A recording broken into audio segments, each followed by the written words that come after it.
Magandang araw po sa inyong lahat.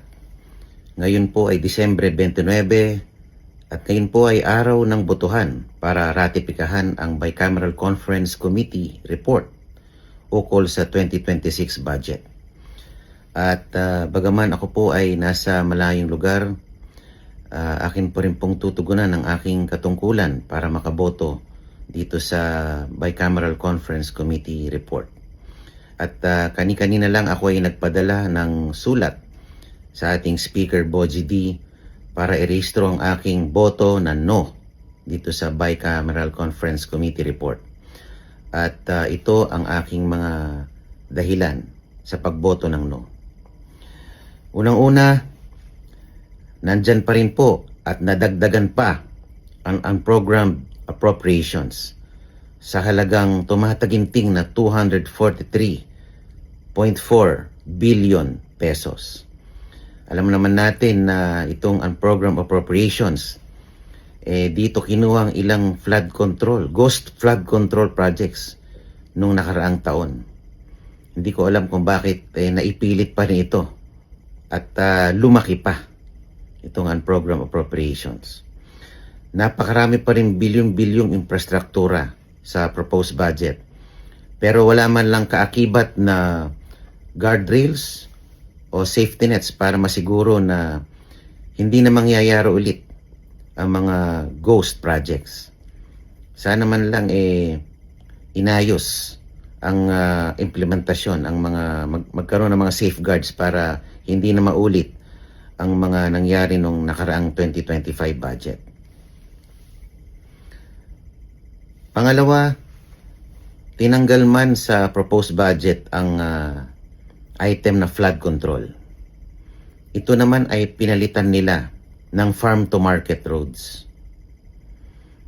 sa halagang 33 plus billion pesos. Medyo kaduda-duda dahil parang hinanapan mo lang ng kapalit na item ang sunog na flood control projects at pinalit mo lang ay farm to market roads. Hindi natin masiguro kung talagang kailangan ba talaga ito at kailangan bang ganito kalaki ang farm to market roads. Parang nakapagduda na para lang mapaglagyan ng pagkakagastusan bigla na lang pinalitan ang flood control projects ng farm to market roads. Hindi mo malalaman kung kailangan ba talaga ito o pwedeng pagkapirahan lang o pwedeng gamitin dahil ito ay lump sum. Pwede siyang gamitin bilang insentibo sa pamumulitika. Hindi natin malalaman. Bukod dito, lumobo ang AICS o yung protective services to individuals in crisis situations sa halagang 63.9 billion pesos. Kumbaga, tayo na ay makikilala na Ayuda Nation. Ito ang magiging flagship project ng administrasyon na ito. Ang pamimigay ng limpak-limpak na ayuda.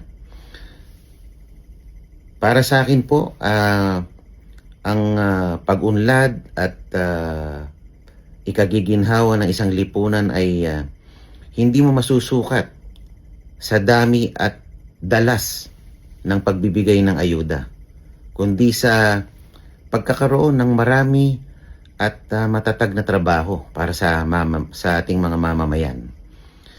Dahil kung matatag ang hanap buhay ng ating mamamayan, hindi nila kailangan maya-maya umasa sa mga ayuda. So dapat ito sana ang pagtuunan ng ating pamahalaan, ang jobs generation, capacity building para sa ating mamamayan para makatayo sa sariling mga paa.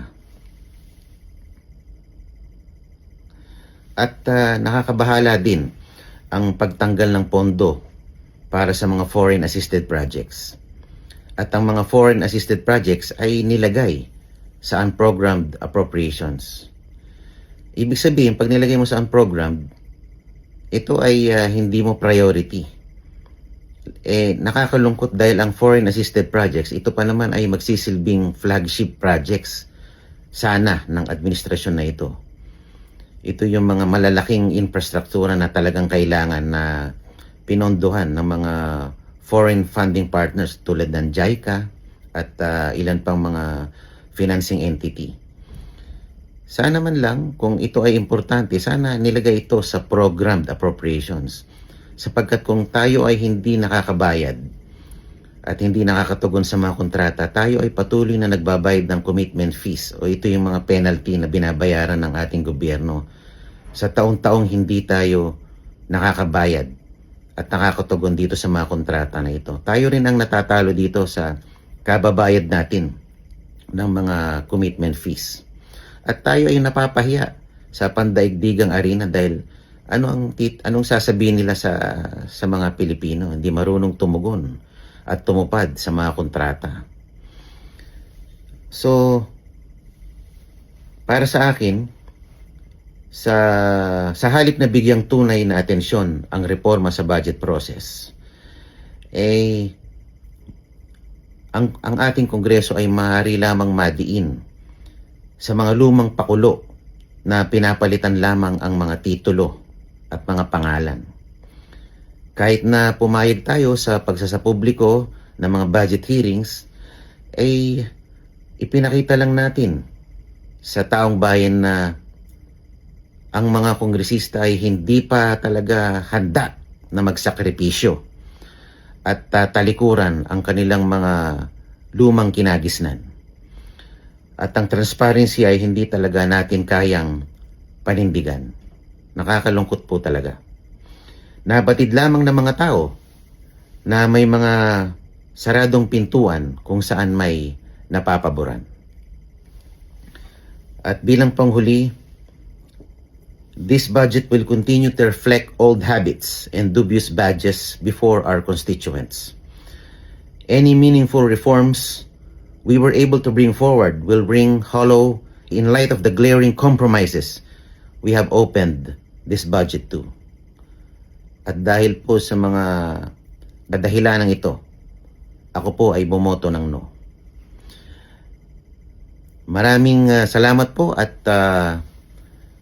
sana po ay maging maligaya ang ating bagong taon at pagpalain po tayo ng ating Panginoon sa darating na bagong taon. Maraming salamat po.